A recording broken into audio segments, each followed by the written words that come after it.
आज तक भूखे रहे हो क्या?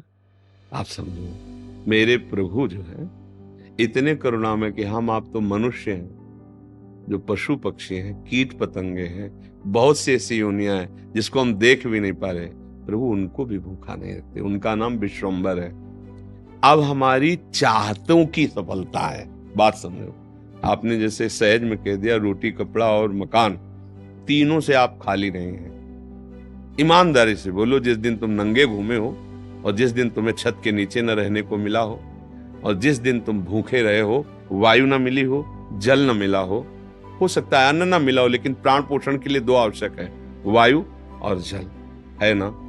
अब हमारी बात असलियत में, हमारी जो शरीर पोषण जीने की आवश्यकता है वो तो सबकी पूर्ति हो रही है। आप देख लीजिए, चाहतों की पूर्ति शब्द है। हम लोग क्या करते हैं कि असली ज्ञान को छुपा करके नकली बात बोल देते हैं, जिसमें सब हाँ में हाँ मिला दे। ये नकली बात है कि हमें रोटी कपड़ा और मकान तो चाहिए, पक्का प्यारे वो पशु पक्षियों को भी देता है। घोंसला बनाने की आप देखो, उनके घोंसले कैसे बने, आप बनाने में फेल हो जाएंगे। नहीं फेल हो जाएंगे? कैसे वृक्ष में कैसे हिलगा के उनको बुद्धि दी, किस स्कूल में जाके सिखाया उन्होंने? हरि ने दी, हरि ने। तुम अपने वास की व्यवस्था कैसे करो, ऐसे बना दिया। भोजन की व्यवस्था उनको सिखा दिया। कोई भी सृष्टि में ऐसा नहीं है जिसका माता की तरह भरण पोषण भगवान ना करते हो। हाँ, अलग अलग जिनको जैसा भगवान ने।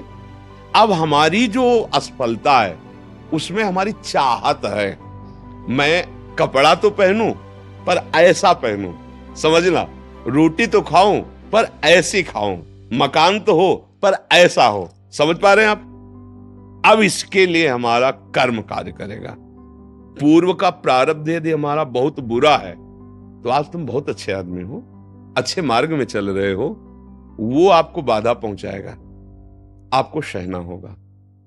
समझ रहे ना? वो आपको बाधा पहुंचाएगा। अब जो ये नाम हम आपको बता रहे हैं कि नाम जप कीजिए, धर्म से चलिए, वो युद्ध करेगा उस प्रारब्ध से, आपको वो गिरने नहीं देगा, आएगा। आप जो कार्य कर रहे हो उसमें सम्यक जो फल मिलना चाहिए नहीं मिला, आपको असंतुष्टता होगी, क्योंकि आपने ऐसे पूर्व में कर्म किए हैं। अब वो आपको बाधा पहुंचा रहे हैं, लेकिन आप भजन कर रहे हो ना, तो आपको निरुत्साहित होने नहीं देंगे। चलो, एक कर्म निष्फल हुआ, दूसरा हम 100 बार उसका अनुष्ठान करेंगे। कितनी बार निष्फल होगा? एक दिन तो सफल होगा ही नहीं। निकल जाओगे, निकल जाओगे। सफलता तुम्हारे चरण चूमेगी। प्रारब्ध कोई देवता नहीं है, हमारा किया हुआ पूर्व कर्म है। हम नया कर्म इतना बलवान करें कि उसको रौंद दे।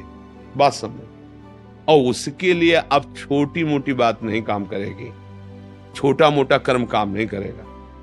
डट के हमें धर्म और डट के भजन विध्वंस करके, अगर विध्वंस ना होते तो फिर मोक्ष कैसे होता? मोक्ष को मतलब जानते हो? सब कर्म नष्ट हो गए अनंत जन्मों के, और इस जन्म के भी बिल्कुल मोक्ष, मतलब बिल्कुल मुक्त। अब कोई बंधन नहीं हो, भगवान का स्वरूप हो गया। तो हुआ तो इसी जन्म में, जो हमने साधना की, जो भजन किया, जो चिंतन किया, जो सत्संग किया, मारा इसने पूरी आग लगा दी। कर्मों को, संचित कर्म विध्वंस हो गए। जमा गोदाम क्रिमाण जो कर रहे हैं, ये चिपकाव फसाव वाले नहीं हुए, क्योंकि सब समर्पित कर दिए भगवान को। प्रारब्ध आया, भजन के बल से उसको भोग रहे हैं, वो मैं परास्त नहीं कर सकता, निकल गए आगे। सुदामा जी की दशा क्या थी? नहीं थी, ये भी व्यवस्था नहीं थी। परिणाम में क्या हुआ? जैसी द्वारिकापुरी वैसी सुदामापुरी।